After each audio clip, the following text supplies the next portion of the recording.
start the party, ladies. Thank you so much for everyone joining us in this evening to have a celebration of our wonderful anthology and all the effort that went into writing the pieces and judging the pieces and getting it put together. It was quite the collaborative effort all the way around, and I'm so thrilled that it came together like it did. And we have this wonderful, delicious, inspiring anthology, our first, but soon we'll have others coming along the way. Um, I want to recognize everyone that is going to contribute. We're going to read through the anthology in the order that was given, with just one exception, which I'll mention in a little bit.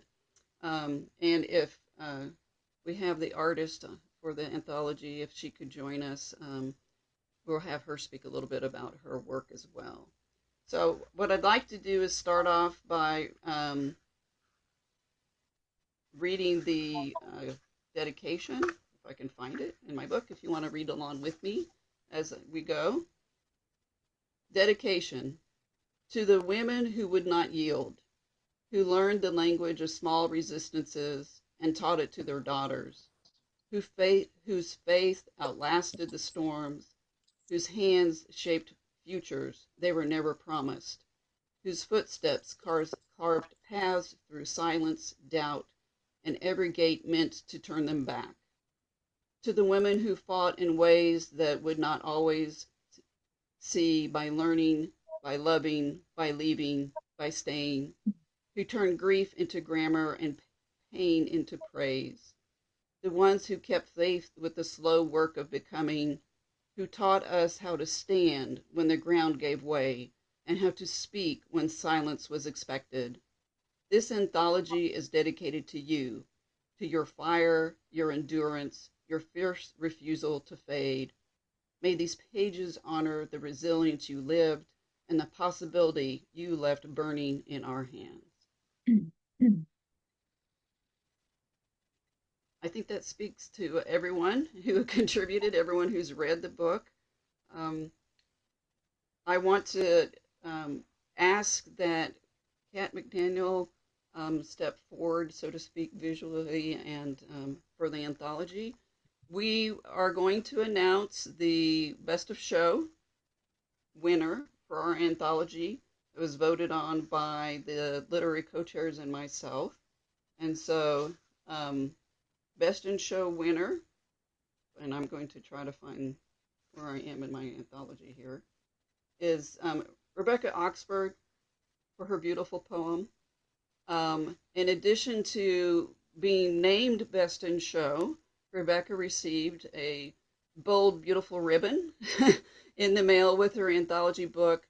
And surprise to everyone and Rebecca, we did so well with our anthology with submissions and sales that we are able to gift to Rebecca a $150 honorarium for being the Best in Show. So congratulations to Rebecca for her efforts. I know that Rebecca had some challenges coming tonight, so Catherine is going to represent her and read her poem for us. Catherine, would you go ahead, please? Absolutely. And I say hi to you from Rebecca. Rebecca is a friend of mine, and we've worked together on her chapbook. And she spent 9 days in the hospital recently in the cardiac ward, and so she's not up to reading yet. And she was hoping to make it tonight, but it doesn't look like that happened. And we understand, and I'm proud to read her poem. This is Clothing of the Soul by Rebecca Oxford. We make clothing of the soul. We're visionaries of velvets, singers of silks, tailors of tweeds, artists of crepe and lace. Resilience and compassion are our strongest threads. Death's sharpest scissors cannot cut them. We wash war-bloodied satin until it shines, and then we make bright satin stars for the Milky Way. When fear mangles life's cloth, we reweave the tatters, creating capes of courage and sashes of peace. We stitch high the hem of hope, binding it with trust, and our lacework of love unites eternities.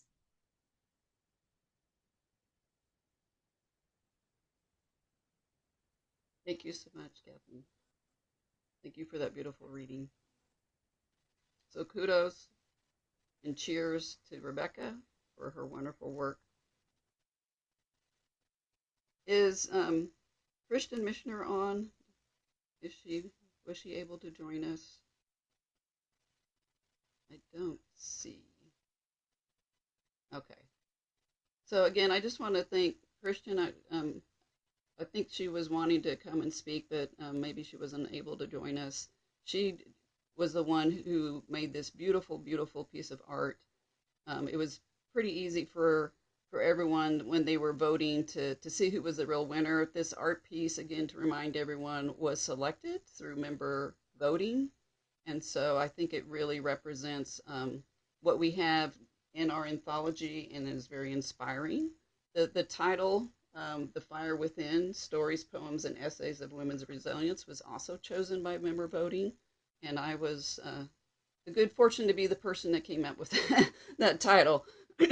So a collaborative effort all around for sure. All right, so we're going to move on to begin the readings by the contributors. The first reading will be The Grocery Store Boogie by Rhea Thomas. Rhea, are you here? Okay, I see her. And I'd like to announce as that Rhea was also a recipient of a special award. I selected the Editor's Choice Award, and that was Rhea's piece. So congratulations on your Editor's Choice Award. Thank you so much. I appreciate it. All right, I'll just jump right in. The Grocery Store Boogie. I made the mistake of checking email on my phone at the stoplight. Don't judge me. I'm pretty good about not looking at my phone when I'm driving. I take calls via the car speakers or use Siri to read texts, but at a stoplight, all bets are off, and I can't wait to get my hands on that sucker. My eyes were immediately drawn to an email with the subject line, Your Job Application. I just left the interview. It went really well, and I felt like they wanted me, but you just never know. The stoplight was still red, so I tapped on the email to open it. Dear Miss Owens, thank you for your time today. We interviewed several candidates for this position and have decided to proceed with someone more experienced. Sincerely, Amanda Jones. I stared at the impersonal words. I remembered the smile on the woman's face who interviewed me. We laughed together, and I felt a connection. She was so friendly and comfortable, like an immediate best friend. Her hand was on my shoulder in a friendly manner when she showed me out. Ugh. I felt like Goldilocks. I was either overqualified or underqualified for every job I interviewed for, and none were just right. Rejection after rejection was such a beating. A car honked loudly behind me, and I jerked, realizing the light was green. I pulled off the road into the nearest parking lot, which happened to be my neighborhood grocery store. I parked and sat for a moment, my vision blurring as I tried unsuccessfully not to throw a pity party. I decided to go into the grocery store to buy some comfort food, like a pint of ice cream, a bag of chips and queso, heck, maybe even a frozen pizza. Again, don't judge me. Sometimes a girl's got to do what a girl's got to do to get through a rough day. As I entered the grocery store and grabbed a cart, the song Uptown Funk by Bruno Mars came on over the speakers. This store always had hit music playing. I felt a little pep enter my step. I headed to the snack aisle first. So many salty options. It was nearly empty of people except for a young man restocking the popcorn shelves. As I debated the hint of lime tortilla chips versus the scoop-shaped chips, my head started bobbing a bit to the beat. I felt that beat in my whole body, and my hips started to twitch. I self-consciously angled my hips side to side to the beat while standing in place. I looked over at the grocery stocker and saw him staring at me. I felt my face heat up and stop moving. I closed my eyes for a second and reminded myself that it didn't matter what this one person thought of me, right? It didn't matter what the interviewer thought of me. Those did not define my self-worth. I opened my eyes and ignored the guy. A quick glance showed me that no one else was on the aisle. The song tempo built into a frenzied beat to the drop, and I couldn't help it. I started shaking my hips again. But my body needed more than that. My soul needed more than that. I found myself twisting my shoulders and shimming a little bit. That felt good. I started taking steps to the beat down the aisle, away from the stalker. It felt freeing. It felt fun. When was the last time I danced? I couldn't even remember. I sang the words softly as I grooved, pushing and pulling the grocery cart to a rhythm. The stress of the impersonal letter and the failed interview lost its hold on me a little. Out of the corner of my eye, I could see the guy stalking the popcorn. He kept watching me, and then he turned away and started dipping his shoulders side to side to the beat. He didn't look at me, and I didn't stare at him, but we moved to the beat together. He didn't know I'd just been rejected. He didn't know I didn't have a job. He didn't know what a rough day I was having. He just accepted what I was doing and wanted to be part of it. We felt the music and we moved. An older woman turned onto the aisle from the other end and looked surprised to see me. Before I could think of what to say to her, she grinned and started bobbing her head in time to the music. A man joined her, holding several items and dumping them into her cart. He saw both of us jamming and started doing some fancy foot moves. The four of us wiggled and waggled and strutted our stuff. I even managed to twirl without falling over. I couldn't believe I was dancing in the middle of a grocery store. I forgot to feel embarrassed or upset, and I just let myself feel good in the moment. The song ended, and we all took bows at each other. I heard someone clapping. Two employees at the other end of the aisle must have enjoyed the show, and I grinned. Maybe I don't need to fill myself up with junk food. I had ingredients at home to make a salad. I could buy some chicken breast to bake in the oven. Decided it wouldn't hurt to grab the ice cream too. Not for a pity party, but for a celebration. A celebration that I wasn't going to let this one setback keep me down. As I checked out and headed out of the store, I saw that the in-store coffee place was hiring a barista. That job might be fun, listening to good music and making people happy with caffeine. As the sliding doors opened onto the parking lot, I turned around and went back to the coffee counter, imagining possibilities. The end.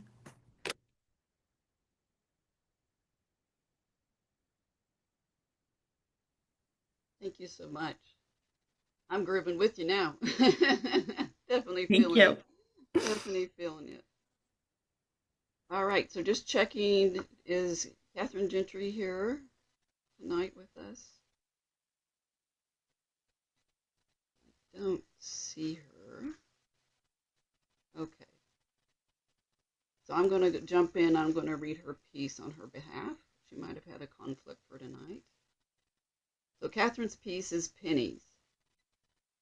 They're getting rid of the penny, Alice announced, folding the newspaper along the crease. Her granddaughter Maxie sprawled on the couch in jeans and a Taylor Swift t-shirt she'd almost outgrown, didn't look up from her phone. The cat stretched and yawned, unperturbed by this distressing news.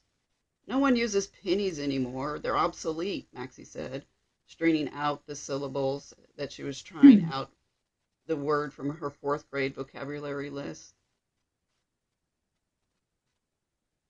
Still, it makes me sad. Alice tore off a corner of the front page and wadded it up into a ball. The cat reached out and batted it off the table. Alice turned back to the crossword puzzle she had started earlier. One row of empty boxes remained. Things go out of style, Maxie tugged at her t-shirt, like pennies. All coins, really. You're saying change is inevitable, Alice said. Maxie rolled her eyes. You can't buy anything with a penny, Grandma. Now, $100 bill, that's another thing. It has Benjamin Franklin on it. We learned all about him. He was never a president, but he got his face on the money. Maxie was a good student. Like her mom, Alice sighed.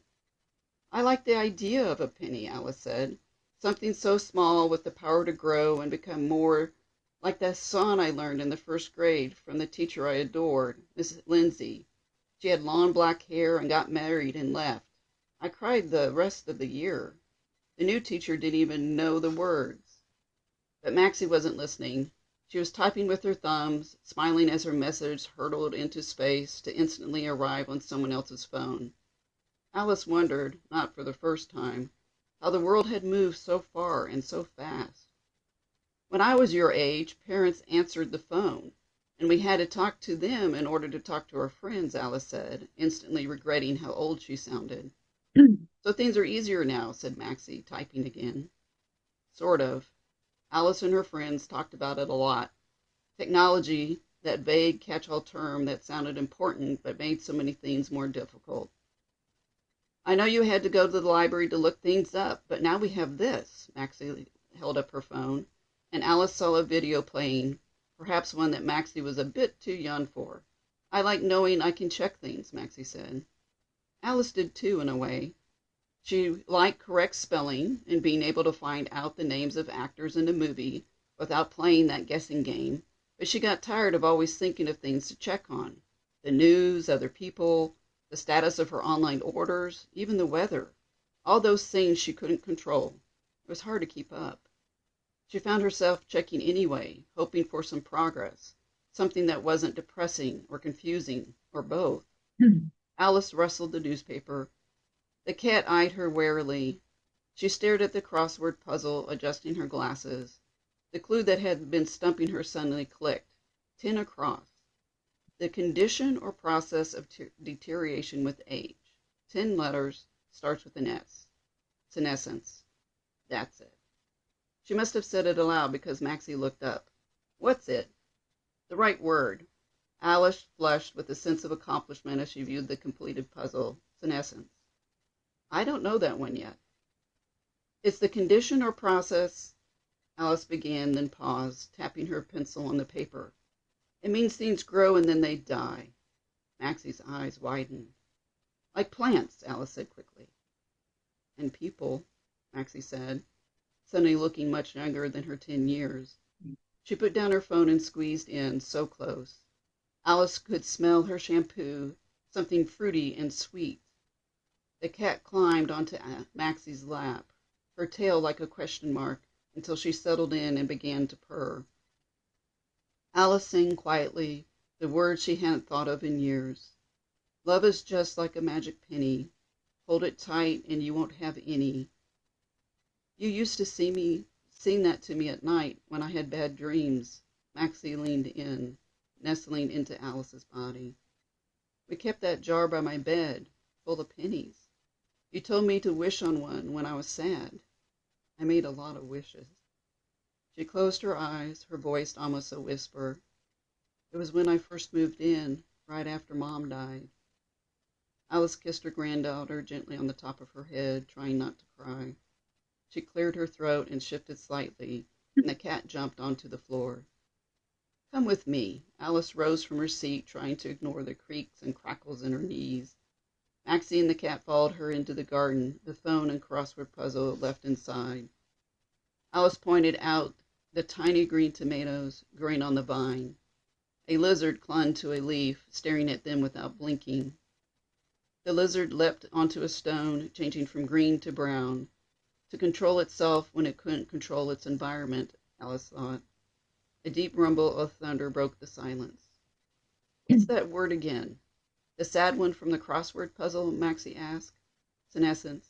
It sounds sad, but it doesn't have to be. It's like the garden, all the bits and pieces of other living things combining to help something else grow. I suppose it's like that saying, the one about planting the tree you'll never see fully grown. I'd do it, Maxie said. I'd plant the seed, water it, and leave it to grow. Me too, Alice said. They stood together in the garden, breathing the scent of the rain as it hit the soil with the first flurry of fat raindrops, the ones that leave wet spots as big as a penny.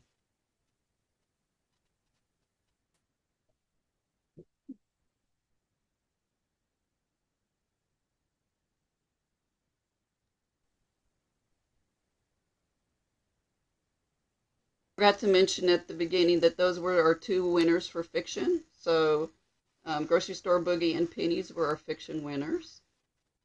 All right, and now we're going to shift gears a little bit and go into poetry. So we're going to hear from Catherine again, reading her poem. This is Kinship of Desert Blossoms.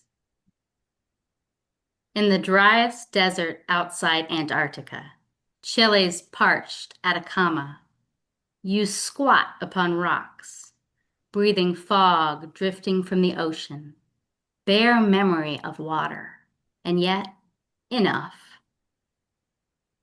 Your name, Piojillo, means little louse, technically the variety plaguing birds, but slang for the kind infesting private parts of humans. Disagreeable moniker for a charming blossom, poor relation of the prized passion flower, but it does recognize your tenacity. Bright magenta tubes of possibility unfurl into pale lavender stars, subtle green centers dotted with stamens, raising golden pollen skyward in a continuous horizon for life. Your cushiony body, lying on this unforgiving stone bed, seems today to be made entirely of flowers, the foliage beneath less visible than the hairy fuzz surrounding your buds. Those muted stars in their humble nest did not bloom all at once, but in slow succession, opening like the mouths of baby birds, demanding sustenance, all too soon to fade. I find myself in love with the desert, being a winter bloomer and a bloomer in dry seasons, when my existence is questioned and threatened. I burst into flower. Carpeting the dusty rock, we paint the desert with miracles of stubborn hope.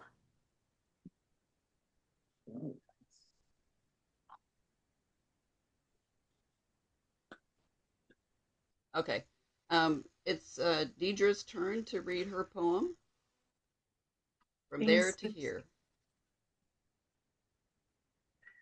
I wrote this poem last year after taking a workshop about rediscovering yourself through your life story. And I fell in love with this style of poetry and wrote a couple of them, and then I weaved them together for this. So it fit in, I thought, with the theme really well. I am from the briar patch where thorns keep me in and you out. I am from the place where town hunters were not welcome because they were all hat and no cattle. I am from the people who drank sweet tea and celebrated at King's Inn while I sipped my iceless water and nibbled on avocado and lettuce. I am from the land of the rising sun and sunsets so orange that they steal your heart. I am from scraps and remnants of a quilter's stash, sewn together with strings of guilt, shame, and stuffed with malto meal, meatloaf, and bacos.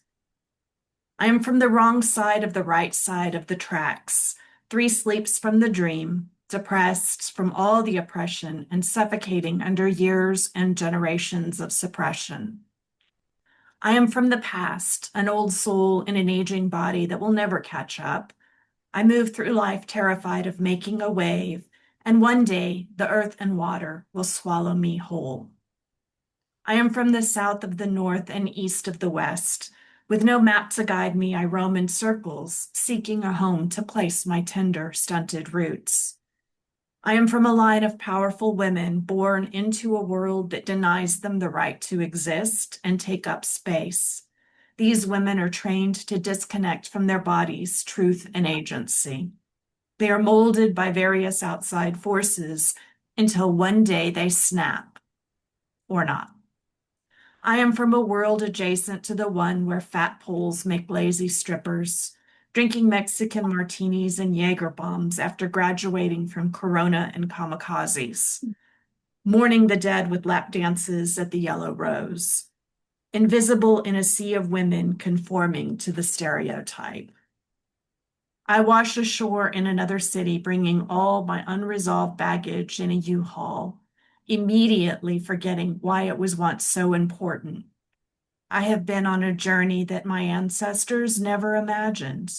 They are my roots, all of us living and dying in a world spinning backwards before time marches on.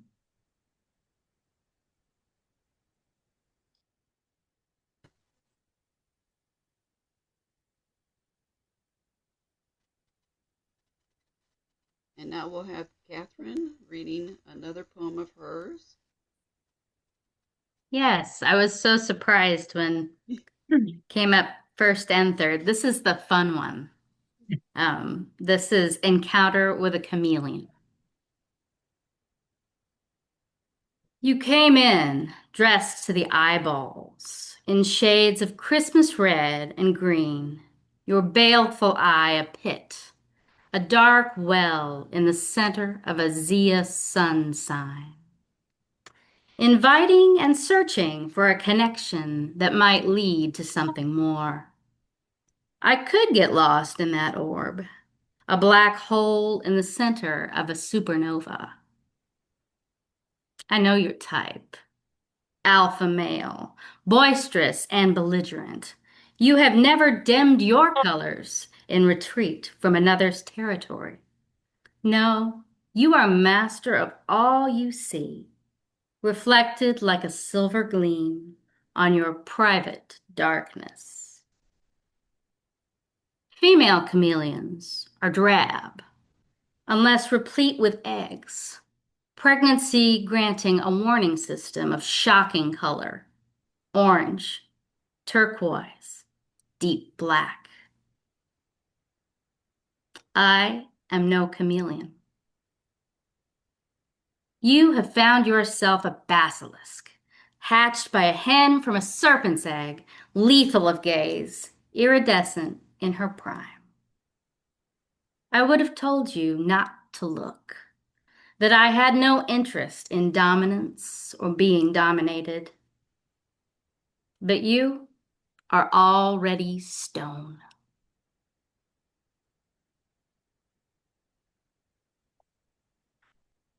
Thank you, Catherine. Yes, definitely the Thank fun you. one.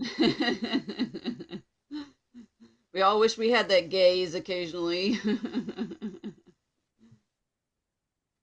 All right. So next up is Anne. I thought I saw her come in. She's still with us. Oh, there you are. Wonderful. So I'll let you read the title. It's quite juicy. So go ahead, please. At night, for safety, I close the curtains, check the doors, then activate the alarm. In the morning, when I wake and look at his side of the bed, my heart breaks again.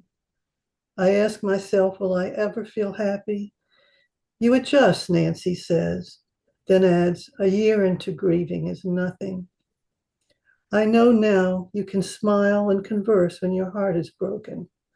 I know now that you can know and not know where you are, what you are doing. Myriad sad details choke my days. I'd like to speak to Mr. B, a caller asks. So would I, is my reply. Death is not a choice, but gratitude is. Though it's never long enough, I was blessed to have him. Our caring and attentive son settled into our city, not far away. My neighbor comes by before the freeze to show me what pipes to wrap and how to wrap them. Friends arrive to take me on an outing, not giving me the chance to say no. Dodie, who is intimate with loss, gently counsels, bravely forth, bravely forth.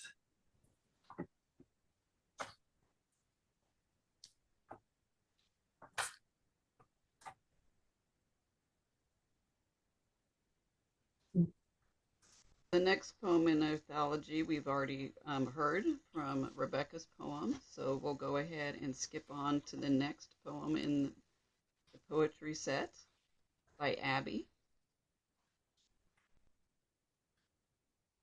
Hello, everyone. Can you guys hear me? Mhm. Okay, great. I pray this poem resonates with you. As I wrote them, trying to find myself. It's titled Finding Me. Huge dreams, lofty ideas. I had them all. A young girl back home in my village, tucked in the heart of Africa, standing tall on my soapbox, declaring for all to hear, I will uphold the law. I will set women free. Then I laid that dream upon the altar of marriage, sacrificing my voice to duty, becoming a wife, a mother, forgetting how I once fought, how I argued the wrongs of the world with a fire that refused to dim. I mortgaged my hopes, delayed my desires, gratified others, filling my hands with bruises and tantrums while waiting for the right time to exhale. But it took and took until I could hold my breath no more. Frustration stretched across years of stagnation until my dream clawed its way free, bursting through the seams, shattering the mold society placed upon it. Once bridled, once stifled, now untamed.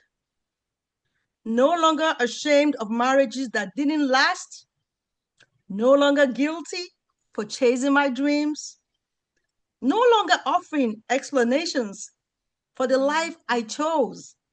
I have found myself again, unapologetic, unbound, living my dream at last. Thank you, guys. Okay. Thank you, Abby. Really appreciate your energy there, lady. Um, so Catherine Gentry has a second piece in the anthology. We had read her earlier under the fiction piece, and now she's also in poetry. So it's wonderful to have her represent both. And I will go ahead and read her piece on her behalf. I want. I want to be old enough to know better, but young enough to do it anyway. I want to erase the lines on my face, but not the lines I've written. I want to have hair that stays golden, but I'm learning that silver suits me. Not my mother's pattern or my grandmother's, but my own. Well worn and well loved. Something for everyday use, not saved only for special occasions. I want a boldly set table, red tablecloths and yellow napkins, a sunset set to share, tasting of roses and honey and golden light streaming in through the garden window. I want to make room at my table for everyone, long-time friends, the staples of the menu, and those who surprise me, the delicious dessert of friendship forged later in life. I want to eat family style, big bowls passed from hand to hand around the table so lively it's hard to hear the conversation, tangled words and laughter. One thread leaves off and another begins, till everything is woven together like the bracelets we made, my childhood friends and I, bound together to reach this moment. I want chocolate cake for dessert, which we will eat first, rich and luscious, meltingly bittersweet, a reminder that these days won't last forever. This table, this life, this time together, in the sunset that tastes of roses and honey and golden light. I want to be young at heart, but old enough to remember why it matters.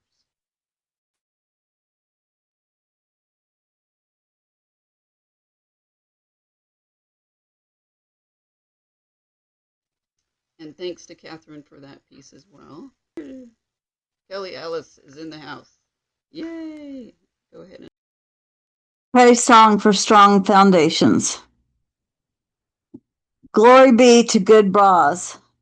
No wonder bras, but undergarments wired with heft and machinery to hoist even the most exhausted passengers, to deny the gravity of graves.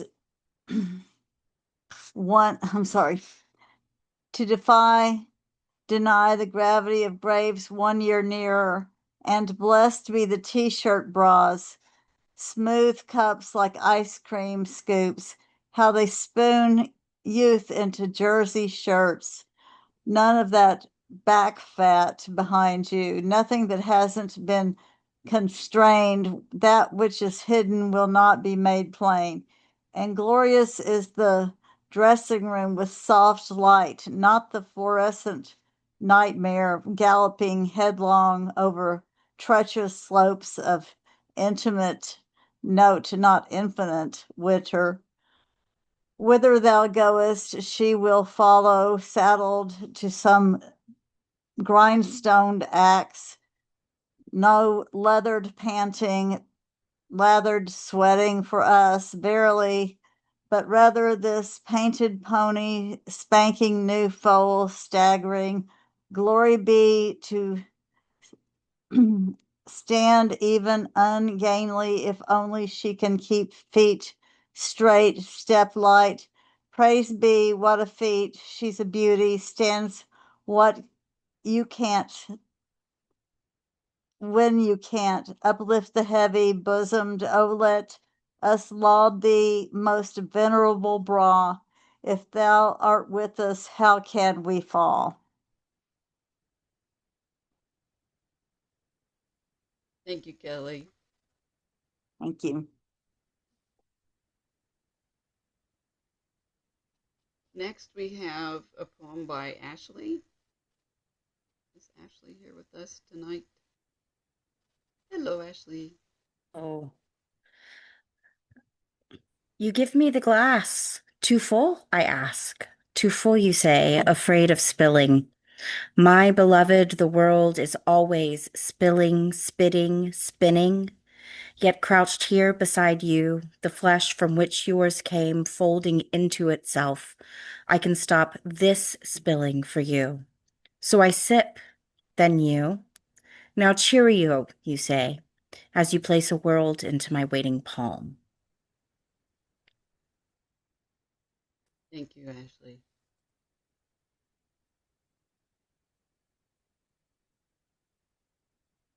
So that poem concludes our set of poetry in the anthology, and we'll be shifting over to flash fiction. And Brooke, I see that you're here with us. Why don't you go ahead and read your piece, please?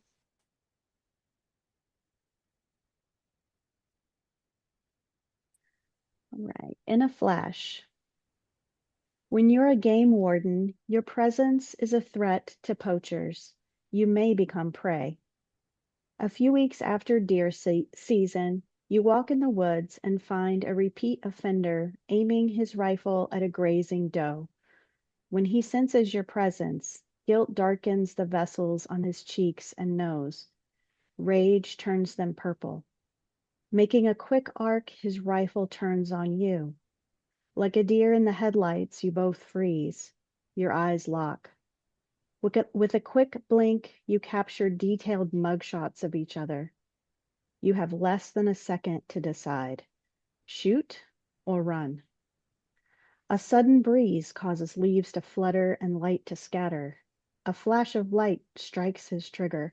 Your arm zips, your pistol's hammer cracks. Your foe's boots dart away. The air goes still, creating a vacuum. You hear a moan in the distance. You walk toward the sound. Your eyes make out a lifeless body, like a pile of leaves on the forest floor. Your knees go hot and liquidy limp. As you reach to steady yourself on a silvery barkless trunk, your weapon falls to the dirt. You look across the clearing. At the far edge of the pile, dark eyes stare into a beam of light, piercing the canopy. You watch the spirit of a young man float like the last plume of smoke from a campfire. This is not the man who stared you down moments earlier. He's in his truck and halfway to a bottle of whiskey, unaware of the events his guilt and rage triggered. With a squint of an eye and a twitch of your finger, one life ended, and others will never be the same. Months pass. Folks show up to testify to your high moral character and the poacher's threats that clouded your judgment. Ultimately, the charges are dropped, but not before your family becomes consumed by the manslaughter headlines. What matters even more to you is the pardon you never received from the young widow and her unborn child. In uniform and off duty, you spend decades in service. On your 97th birthday, you lay on your back and stare into the fluorescent light. You feel the spirit lift out of your body. A hazy shadow darts across your doorway and down the hall. On his heels, he carries away the hunter and the hunted. You are finally free. Thank you, Brooke. Next, we're going to move to our flash nonfiction piece. Is Faith here? Yeah, I'm here. Great. All right. My piece is called Spilled Milk.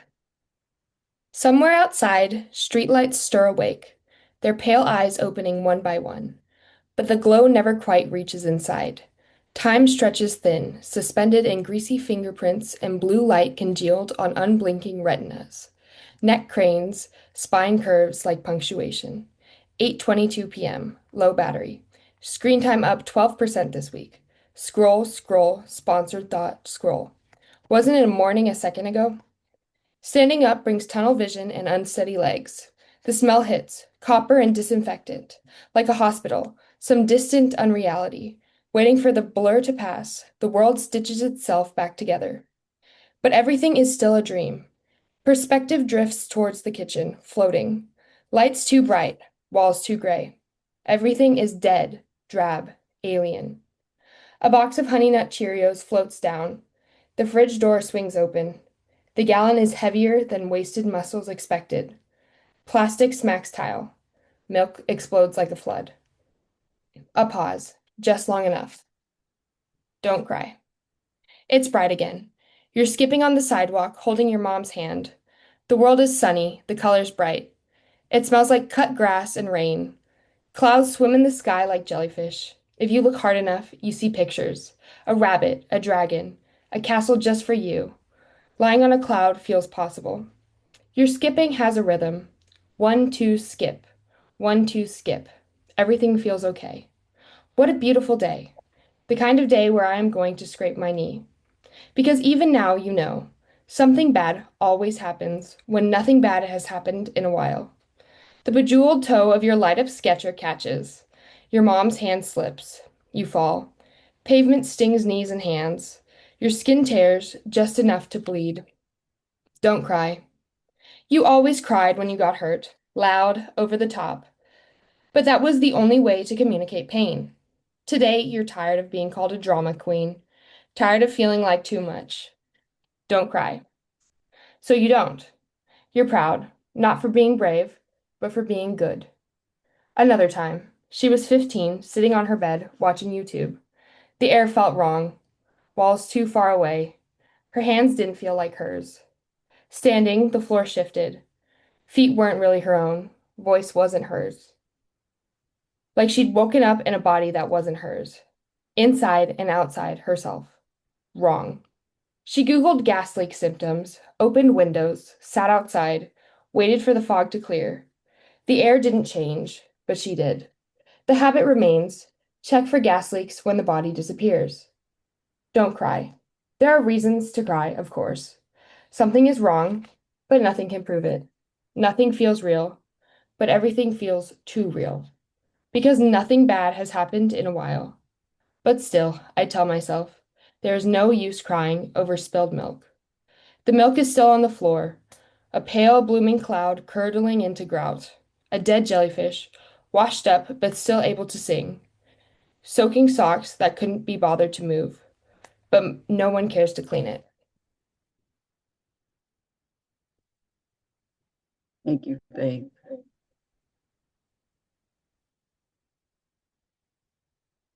you for that reading, Faith. All right, so that concludes the winners' contributions for this evening. Thank you, everyone, for your beautiful pieces and your wonderful, brave reading. I know it's not easy to be in front of people and share your personal work in your own words, but we really appreciate you coming forward and doing that and making this so special. So now we're going to honor the judges who contributed to making the selections of all the work that got into the anthology. It's a lot of hard work for everyone. We really appreciate their efforts. I have a piece at the beginning that I'm going to read that was first published in Synchronicity, Dreams Edition in 2025. Dishes. She had herself submerged in wet soapsuds from her fingertips to her forearms and couldn't wipe the cold tears streaming down her face without getting soap in her eyes.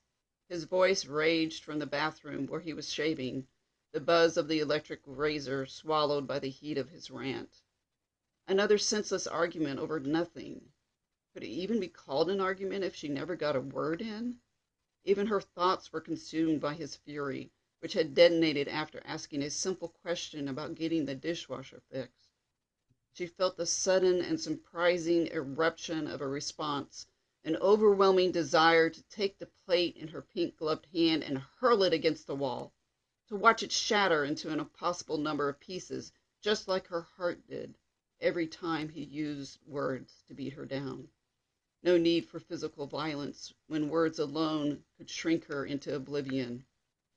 Oh, how she wanted to release the banshee that pranced just behind her lips, to tear her hair and whirl like a dervish, to dance a frenzy out the front door in a justified rampage and give the neighbors something to really talk about. Those men who ignored her as inconsequential, and those women who slid their slant-eyed glances filled with pity. But today wasn't the day for bold defiances. She wasn't sure what a direct confrontation would mean, if it would be a tipping point, a push across a line they had yet to cross. She turned her head to stare at the coffee maker and made a decision, her first tiny act of defiance. He was running late and wouldn't notice if she forgot to make his morning coffee. Wouldn't notice if she left the wet, used grounds to molder overnight. And maybe tomorrow she'd spit in his coffee.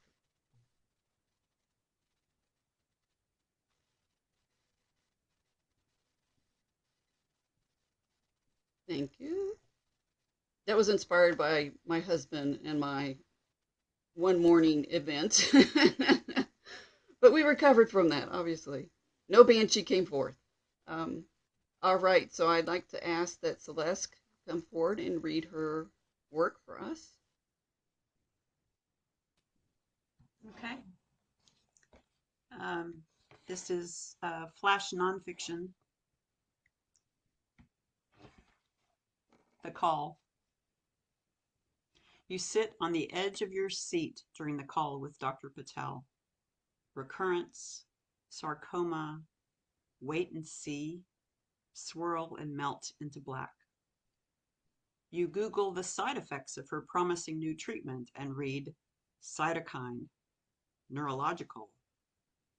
7 years ago, in the hospital room with faux wood paneling, you were just waking when you hear about seizures, sedation, intubation. How many days? They called your family. No guarantees you would wake up or be compos mentis when you did. Thinking clearly now, feeling the weight of waiting. You'll be damned if you go down that road again. Thank you, Celeste. I'll find you. All right, so next up is Kathy Crawford. Okay. Thank you. All right. Mine is titled Let the Dinosaur Speak. and it opens with an epigraph from The Matrix, a screenplay by the Wachowskis in 1999. Spoon boy, do not try and bend the spoon. That's impossible. Instead, only try to realize the truth. Neo, what truth? Spoon boy, there is no spoon. Neo, there is no spoon. Spoon boy, then you'll see that it is not the spoon that bends. It is only yourself.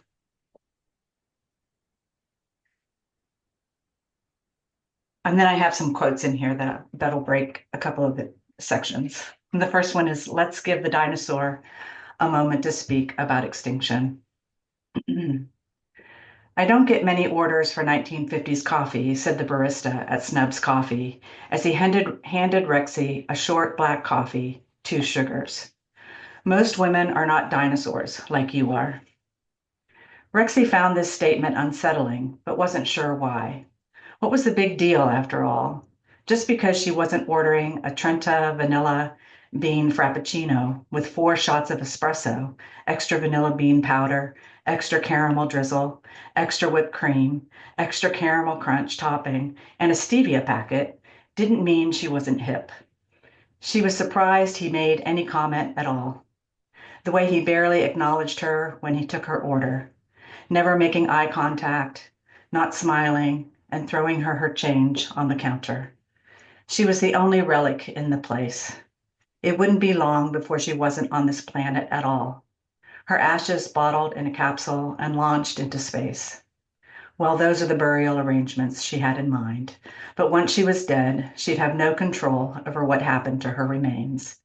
She stomped to the counter at the window, wondering if she would leave any footprints of her time on Earth.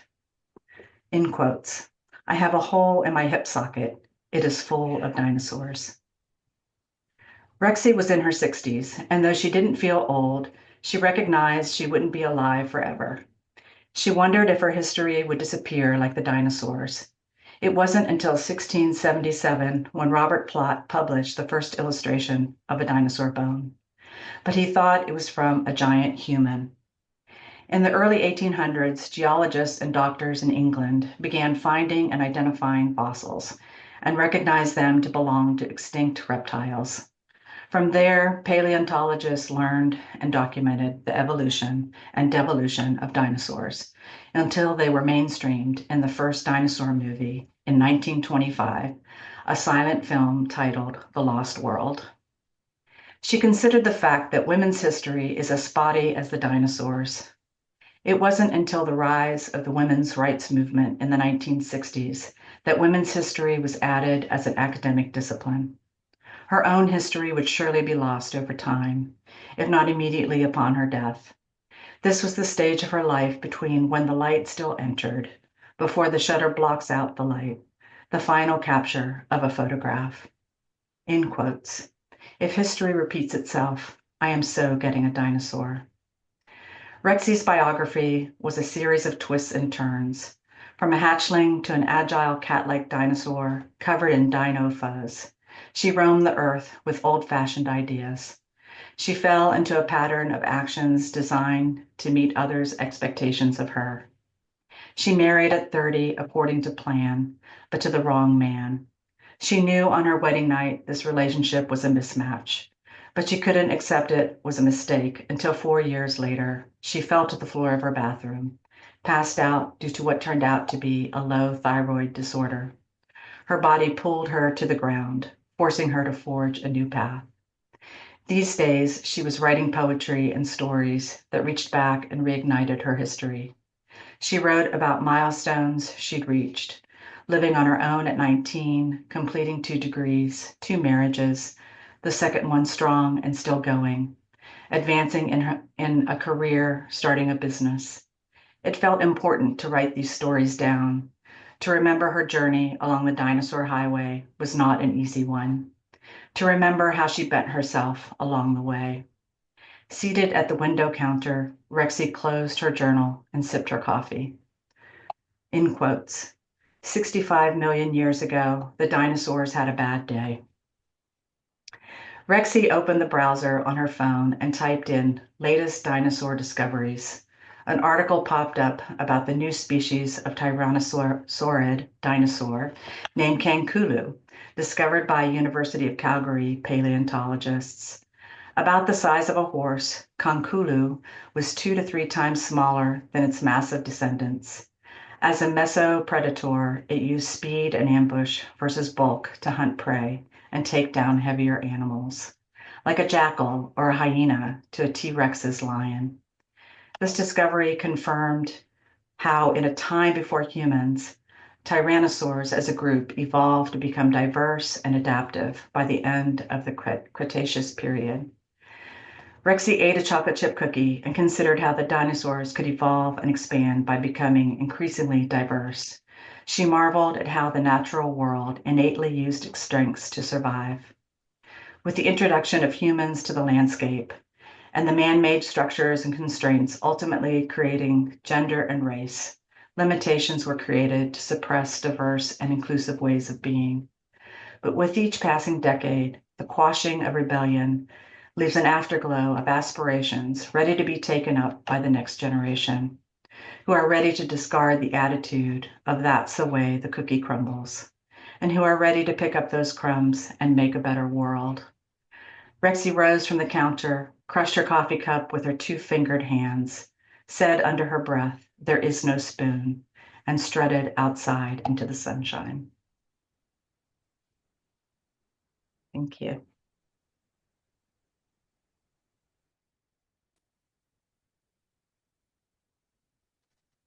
Up next, we have Nancy. And Nancy, I think we have time for you to read your whole piece. I would love if you didn't shorten it. Okay, I'll do that. Mine is entitled Finding My Way Back, and a shortened version of this is in a journal, a narrative medicine journal, and a longer version of this is in my manuscript of pediatric hospice stories. People often ask me how I'm able to do the work of caring for dying children, because even to outsiders, the work feels unbearably heavy, and certainly it can be. Long hours, dealing with difficult family dynamics, children whose suffering is hard to watch. I'm a generally positive person, and I tend to bounce back from challenging situations promptly. But during the early months of the pandemic, I found myself feeling burnt out and adrift. I wasn't part of the traumatized workforce in the ERs or ICUs, not working 7 days a week like so many. But safety precautions, masks and face shields, gloves, endless cycles of hand sanitizing, 6-foot separation from families, recommendations to minimize touching my babies, limiting time spent in homes, all left me feeling disengaged. And frustrating discussions about vaccines added to my sense of futility.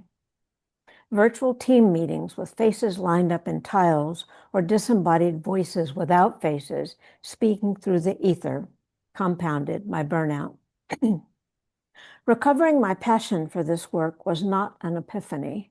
I was drawn back in by a family who showed me once again how to hold both beauty and sorrow together at the same time, and by my obligation to teach a palliative care fellow, Therese, about pediatric hospice. Her enthusiasm for home visits became contagious as I saw each new encounter through her eyes. My team was preparing to admit a chronically ill young adult into home hospice care after a long hospitalization. Her father, widowed with 8 children, worked 2 jobs to feed his family and couldn't care for his daughter. Her aunt Carlotta invited Tatiana into her home, so we scheduled a visit to meet Carlotta before Tati's discharge. We drove to Carlotta's home east of downtown, a mixed neighborhood of industrial businesses, small frame houses, and gated clusters of townhomes. Her house, neatly painted a bright blue with white trim, was still decorated with strings of Christmas lights outlining the roof and porch in late February. Carlotta answered the door and invited us inside, introducing us to Tati's father, Jose, who had requested several hours off to meet me. I was touched by his presence. The front room of Carlotta's house was wide open, living room, dining area, and kitchen all combined, the walls a cheerful yellow, with a smooth wood laminate floor offering easy accessibility for Toddy's wheelchair. Her hospital bed was ready for her arrival, set up against one wall opposite a large television, the area decorated and welcoming. In the adjacent corner was a shrine to Our Lady of Guadalupe, with a vase of fresh flowers and a string of lights wrapped around the Virgin statue. A long dining table, still covered with a Christmas tablecloth, dominated the space between living room and kitchen. Carlotta and Jose described Toddy's long hospital stay and how hard it had been for them to visit, depending instead on nightly FaceTime chats. Carlotta shared that she also cared for her fragile elderly parents in her home, as well as her own 12-year-old daughter, nonverbal and wheelchair-bound with special needs. We needed to discuss tough end-of-life issues, even at this first visit, since I didn't know when I might see Jose again, still Toddy's legal guardian. We listened as the siblings shared the family's hopes for Toddy, about what was most important to them regarding her care, about their wishes for how her death might play out. They understood the doctors could not reverse her condition, and they knew Toddy wanted to come home. Jose became tearful, and Carlotta, his baby sister, comforted him. Carlotta could have felt overwhelmed with this additional responsibility, but she was thrilled to bring Toddy home. She'd wheedled Toddy into giving her a list of things she wanted to do and eat when she got home, and Carlotta was prepared. Toddy is thrilled to see us. There's just one thing I can't find, she said. She wants a coloring book of angels. The next day, Teresa and I stopped by to see Toddy and to check for any loose ends from the hospital discharge. She was in bed, small and pale, looking much younger than her age, with wispy short hair and an orangish tint to her skin. Toddy didn't speak much, but she did say she was happy to be home and that she'd slept better than in a very long time. Carlotta and two of her sisters were sitting at the dining room table making tortillas for supper, while fragrant pulled pork simmered on the stove. Therese whispered to Carlotta that she'd ordered 2 coloring books of angels and some colored pens for Toddy to be delivered that afternoon. I loved seeing Therese excited about contributing to Toddy's homecoming. Y'all should come back tomorrow, Carlotta said. We're making tamales for Toddy's quinceañera this weekend. She pointed to a fluffy pink dress of tulle and sparkles hanging on a door. We are having a party. These visits buoyed our spirits in a way that doesn't often happen. As we drove back to the hospital, Therese said, I wish I could see Toddy's face when her coloring books arrive. I wonder if she'll color angels for each family member. We felt a partnership with Carlotta, working together to make Toddy's remaining time comfortable in the warm embrace of her family. We were grateful Toddy had made it home, recognizing our advocacy had made a difference. Showing up and sharing ourselves with our patients and families, what I call the ministry of presence, is the strongest medicine I have to offer. This time, it also worked its magic to heal me. My experience reminded me of the reciprocity of our relationships with families.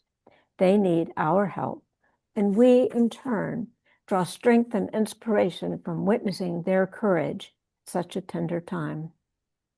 By extending myself to this family, I recovered my passion for my hospice work, right there in a bright blue house on the east side of downtown, where love and sorrow coexisted. Thank you. And I will say that names have been changed for privacy. Your work with us, both your literary work and your work as a doctor. Next up, we have Kay to read her piece.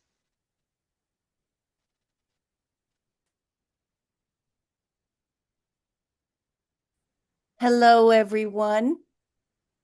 and happy International Women's Day. This is a bit from a longer play I'm working on called The Concrete Tent. And in this short part of a scene, we meet my female protagonist, Amelia, and we also meet Consensia. And both of these women have an interest in a craftsman named Tomas, who makes faux bois artist pieces and park type pieces. And if you've ever been to San Antonio and traveled around in Brackenridge Park, you have found out about this Mexican concrete artist. But this is my play about him. And here's a little bit of what the two women find out about each other.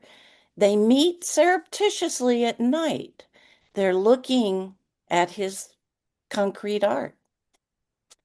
When I'm up here, I'm Consensia, and when I'm here, I'm Amelia. Consensia.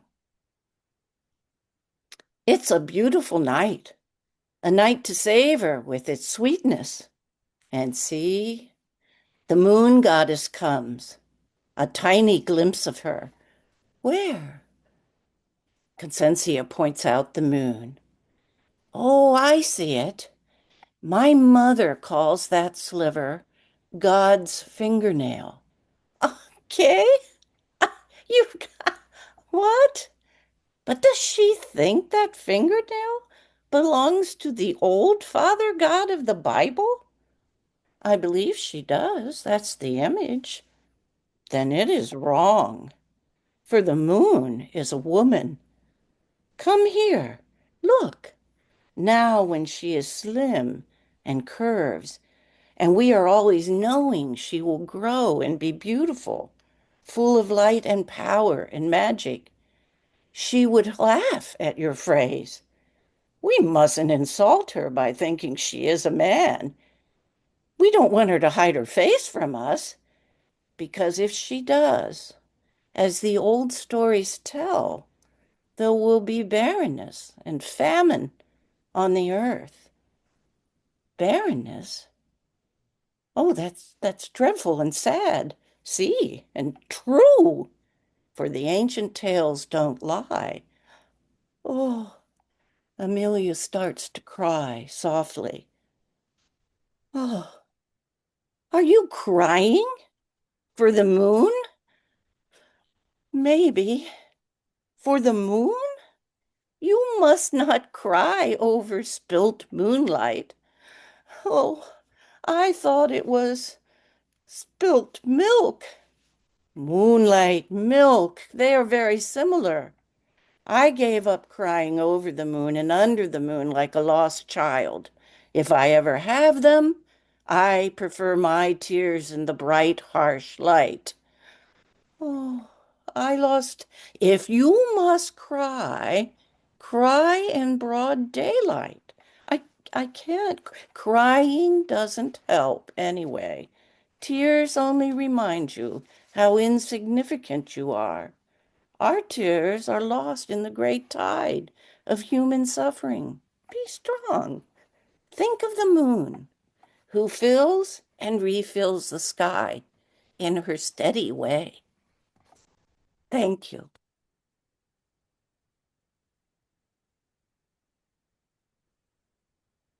Really helpful that you were helping us understand when you were changing. That was delightful. Thank you for that reading.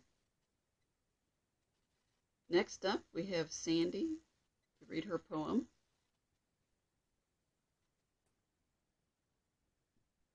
And you need to unmute, Sandy. Yeah, I was just unmuting. Unmuting. Okay.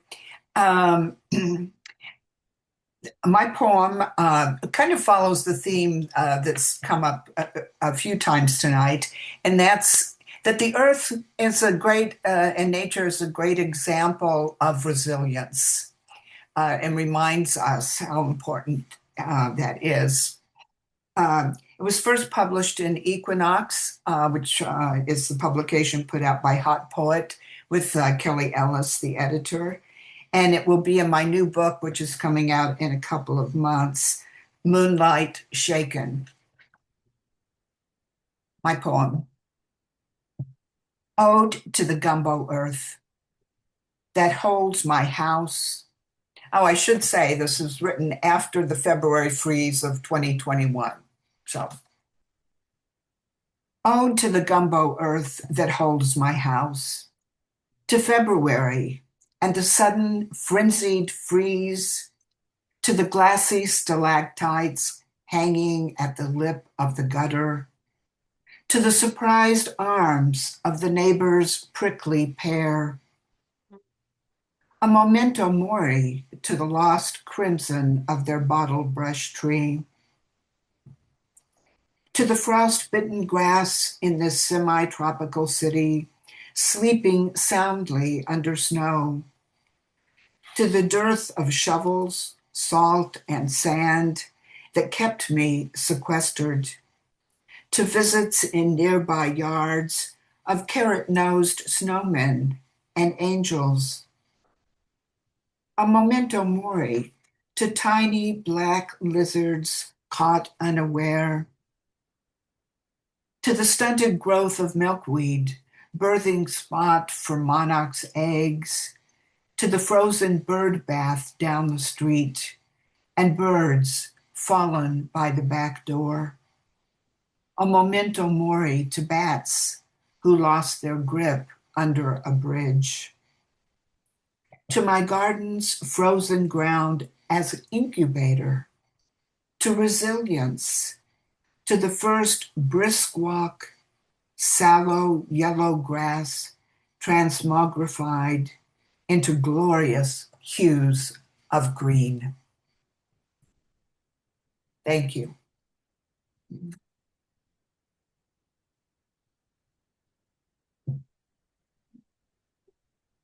Our evening, Miss Margot, we're ready for your piece.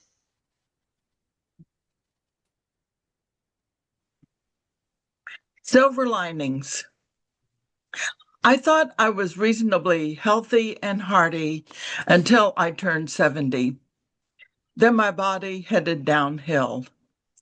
I had the usual changes that come with aging: receding hairline, cataracts, hearing loss, and migrating aches and pains. But there were other, more serious ailments coming my way.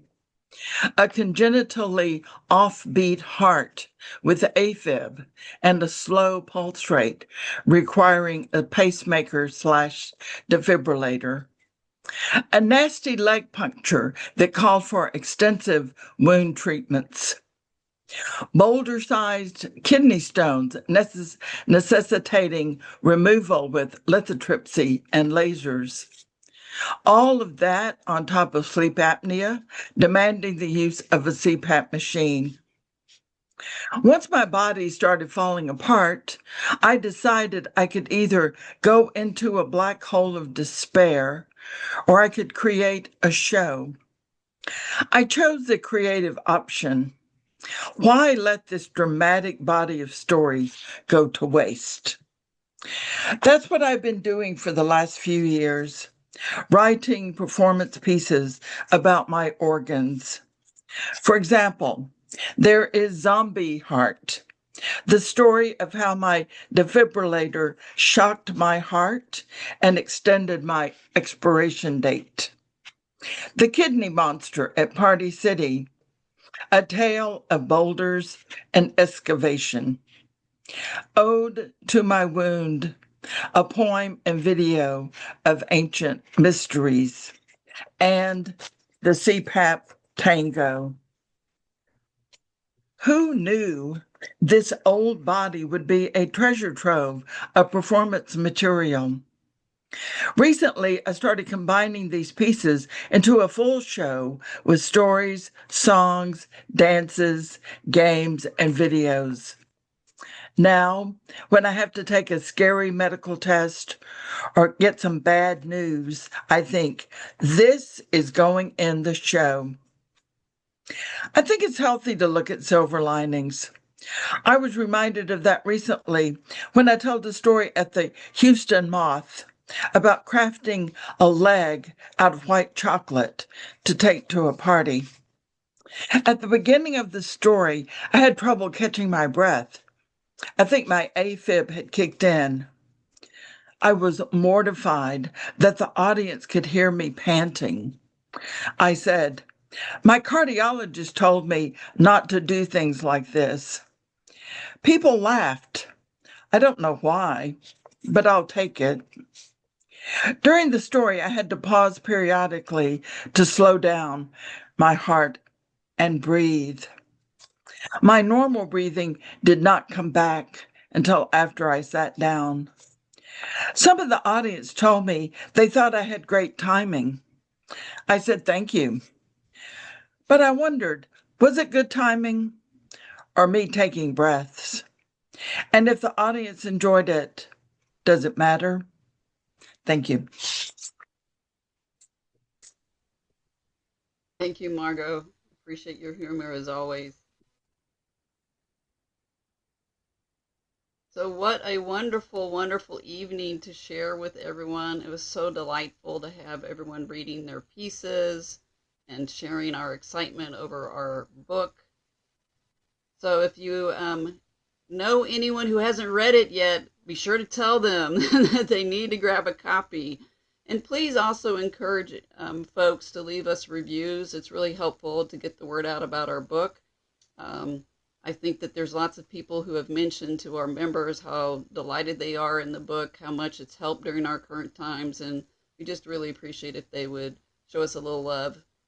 They can put a few stars or write something wonderful about the experience, but I really think that we've created a real jewel here of inspiration and sustaining in these times, and I'm so proud of everything that we've put together, and I really appreciate everyone's effort to do this. So thank you so much for attending. Does anyone have any final words that they'd like to share? We have a few minutes left if anyone wants to share anything about tonight or their writing experience. Well, Denise, thank you so much for everything that you did. I mean, this would not have happened without you. And it's a fabulous book. Such a treat to hear everybody read their pieces. I just loved it. Thank you so much. Thank you. Incredible. It was wonderful. Thanks to Gwen for her idea to make this an event for everyone to celebrate. She's a font of inspirational ideas. So thank you so much, Gwen, for your suggestion and your support of this and helping organize it. I appreciate you. So the other thing that I wanted to share, and it's been a long night and I've forgotten if I had. Did I mention the theme for the next anthology? Not yet. No, not Okay. yet. Not yet. We're waiting. I was like, wait a minute, I was going to let you go and I haven't done it yet. So hold on just a second. And I got to get to the other computer and then I can share. Where is the sharing? Okay, Denise, which I'm Denise? sending a request so you'll know which one it is. I just love to tease Melody and keep her guessing. Easy. I'm a tech specialist. Dun, dun, dun. Our new anthology for this year is Power. Power. And I have to thank Gwen for her efforts in creating our image, our inspirational image for our rack cards and our website. She's done a fabulous job getting together this representative image of Our Ladies with the Yellow Rose of Texas in their beautiful headdresses. And I think it was, Kat, you mentioned you thought this reminded you of the Three Muses. Yes. Yep.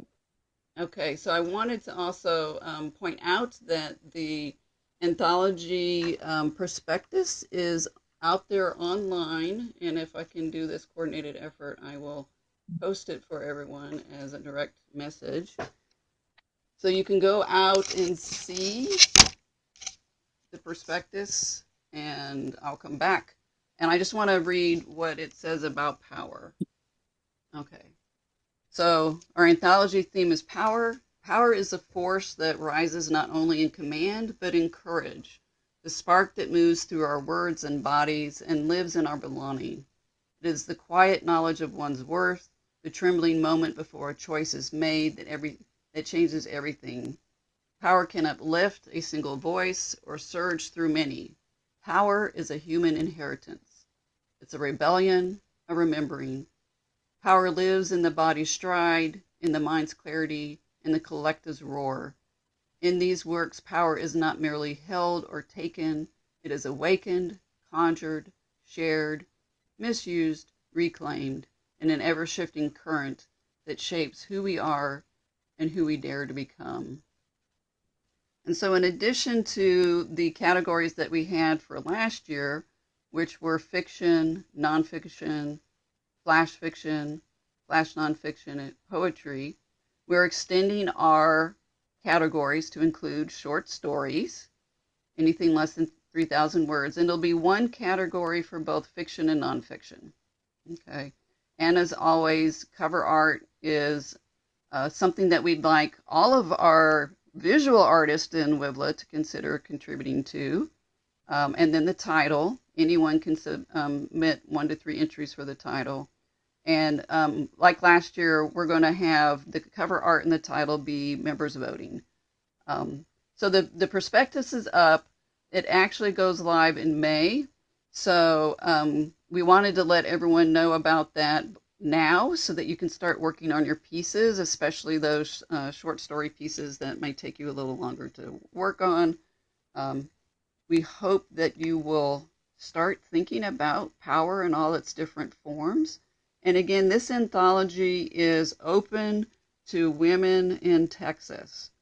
We're not just WIBLA members. We really are excited to have folks from all over Texas, women all over Texas, or I should be more clear, writers and artists identifying as women. We encourage those folks to start preparing their pieces. We'll be making announcements out in social media and that sort of thing once we're ready to open up the selection process and submission process. So I hope you're all inspired. You know, we've had resilience, we've had our wild collaboration this year, and now we're also moving into the space of power. So we've got quite the last year or so of activities within the literary space. And I would be remiss if I didn't say, go check out the WIBLA calendar. Come see what we're up to. We've got so many things happening. We also are having a retreat in the fall, our first retreat in quite a while in September.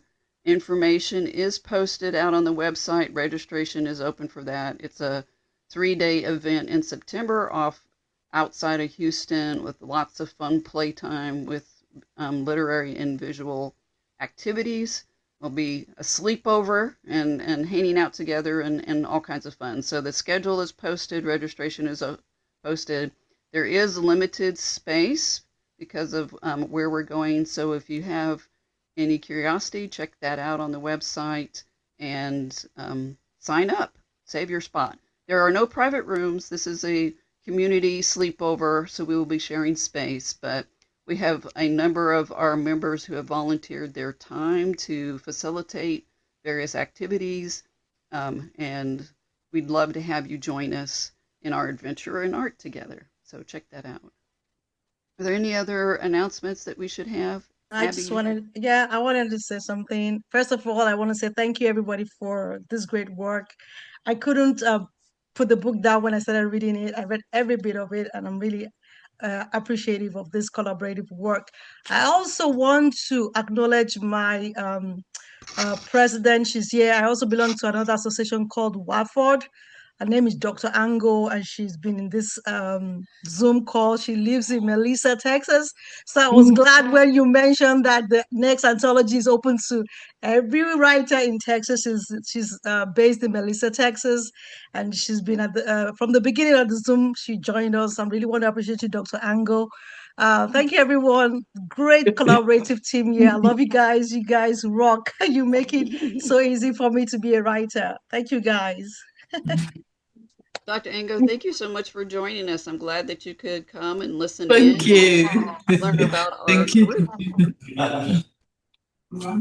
I just want to plug if there are folks in the organization who are more on the northern side of the state in the DFW area, I would be happy to host something. I'm based in Denton. I could easily host something on my campus at Texas Woman's or further down in Denton or something that splits the difference between Dallas and Fort Worth.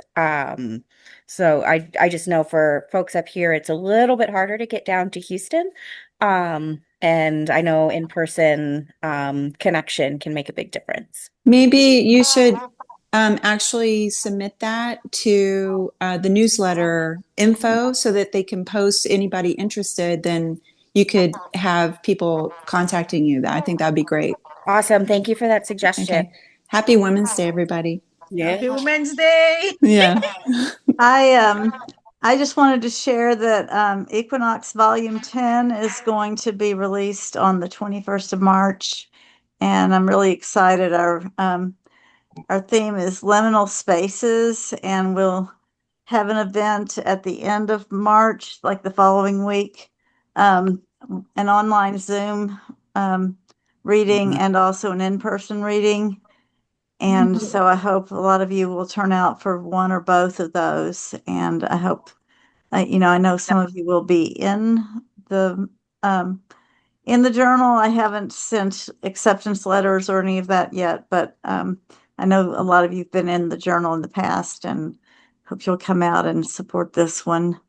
And also, I'm volunteering again for poetry at Round Top, and this year I'm in charge of hospitality, which means I get to throw the party. So I'm hoping a lot of you will be coming to Round Top, even if it's only for a day. It's so much fun and it's so beautiful. And they had a glitch with signing up, but that's been kind of worked out. And so if you haven't been before, it's really worthwhile. And so I'm just letting you all know about poetry at Round Top. So anyway, hope to see you there. Can I wanted to tell Ashley, I will be in Denton next weekend participating in the Liars contest for the Tejas Storytellers Festival. So, come on out. Fantastic. Yes, absolutely. Wonderful. Hear me tell a big lie. Ashley, I am a TWU alumni.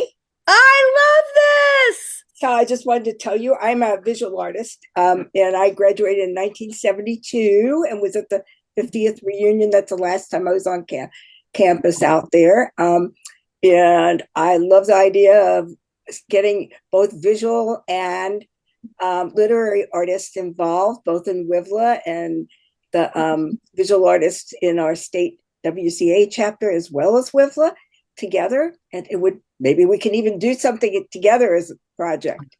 So it would be great to hear more about that. So I was an education major there. Wonderful. I teach in the English department. Oh, wow. Okay. I was going to ask you what you did there. So, yeah. Sounds